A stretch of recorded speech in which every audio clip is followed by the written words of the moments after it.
প্রায় ২ যুগ আগে পরিত্যক্ত ঘোষণা করা হলেও এখনও মাদারীপুরের রাজৈর উপজেলা সাব রেজিস্ট্রার কার্যালয়ের কার্যক্রম চলছে জরাজীর্ণ ভবনে।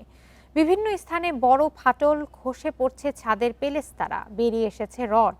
যে কোনো সময় বড় দুর্ঘটনার আশঙ্কা করছেন কর্মকর্তা, কর্মচারী ও সেবাগ্রহীতারা। মাদারীপুরের রাজৈর উপজেলা সাব রেজিস্ট্রারের এজলাস এটি। দীর্ঘদিন ধরে সংস্কারের অভাবে জরাজীর্ণ হয়ে পড়েছে ভবনটি।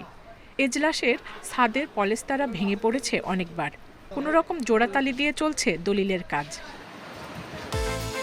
বিকাশ পেমেন্টে 10,000 টাকার বেশি অফার।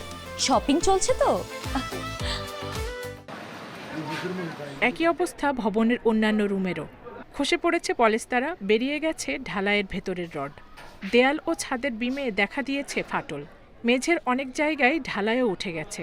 বিদ্যুৎ লাইনও রয়েছে ঝুঁকিপূর্ণ অবস্থায়। বর্ষা মৌসুমে বৃষ্টি হলে ছাদ চুইয়ে পানি পড়ে। এতে গুরুত্বপূর্ণ দলিল দস্তাবেজ ও নথিপত্র নষ্ট হওয়ার আশঙ্কা থাকে। কোনো রকম পলিথিন ও অন্যান্য উপকরণ দিয়ে রক্ষা করা হয় প্রয়োজনীয় কাগজপত্র। এভাবে প্রতিনিয়ত জীবনের ঝুঁকি নিয়ে কাজ করছেন কর্মকর্তা, কর্মচারীরা। সাব রেজিস্ট্রি অফিসটি এত ঝুঁকিপূর্ণ, উপরের ছাদের প্লাস্টার সারাদিন খসে খসে পড়ে। বিল্ডিং খুব ঝুঁকিপূর্ণ, আমরা যে কোনো সময় আমরা একটা অ্যাক্সিডেন্ট ঘটে যেতে পারি, সেই কারণে আমরা রিস্কে থাকি। বিকালে বের হই, যে কোনো সময় একটা ঝুঁকিপূর্ণ থাকি, দেখা গেছে মাথার উপর পড়লে তো আমরা শেষ।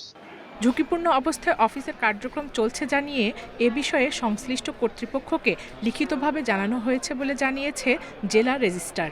জেলা রেজিস্ট্রার কার্যালয় এবং সাব রেজিস্ট্রার কার্যালয় ভবন নির্মাণ শীর্ষক প্রকল্পের দ্বিতীয় পর্যায়ে এটা অন্তর্ভুক্ত।